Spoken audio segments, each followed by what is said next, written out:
Hi everyone, it's Ardith, and I'm excited to be here as a guest designer for today's Pretty Pink Posh blog hop to celebrate the June release.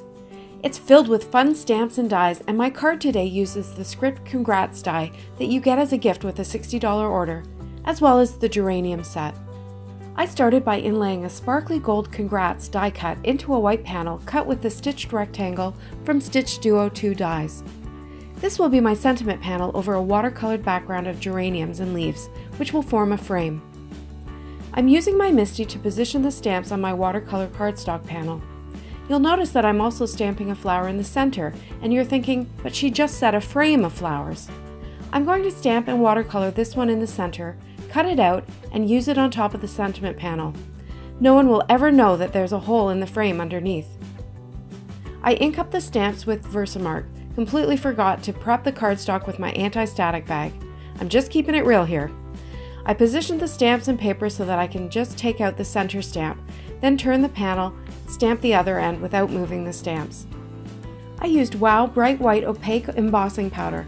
I sprinkled it on and then I heat it with my heat gun until it was melted and smooth. I used the same process for the sides of the panel, with one of the same flowers as before, but I switched the leaf out for the bigger one to give some color variation. I lined them up, stamped them, turned the panel, and stamped again.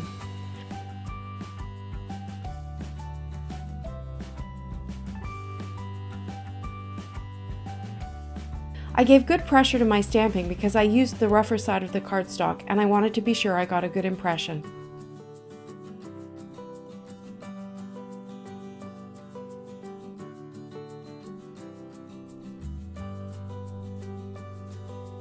Next, I cut the flowers out from the center. I think next time I would do the watercoloring first and then cut it once it was dry. I pulled out my Catherine Pooler inks for the watercoloring. I love using them for any water technique. I started with Party Dress and Grape Crush ink, but I ended up using Rockin red and then the Grape Crush in the centers to add some depth. I started with the die cut flowers and then I moved on to the frame and I worked my way around the panel. I filled each flower with water and then I put the ink in the center and I let the water do most of the work. To be perfectly honest, I'm never 100% comfortable with watercoloring. You have to give up so much control, but the results are usually worth it in the end. Next, it was time for the leaves. I used grass skirt over the whole leaf and then spruce in the center. This gives lots of dimension and depth. Finally, I used blackjack and lots of water on the background. I wanted a softly colored background that would help the white embossing pop a bit.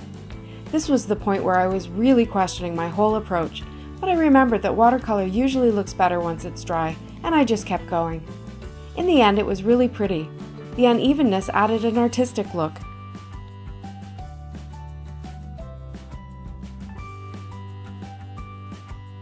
Once it was dry, I put it on a black card base, added foam tape to the back of my sentiment panel, and I centered it on the card.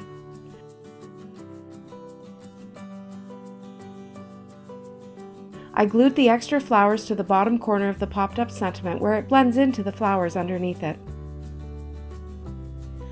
I added a few sparkling clear confetti sequins with liquid glue and my jewel picker. This tool makes it really easy to pick up the sequins and place them where you want them. And here's my card.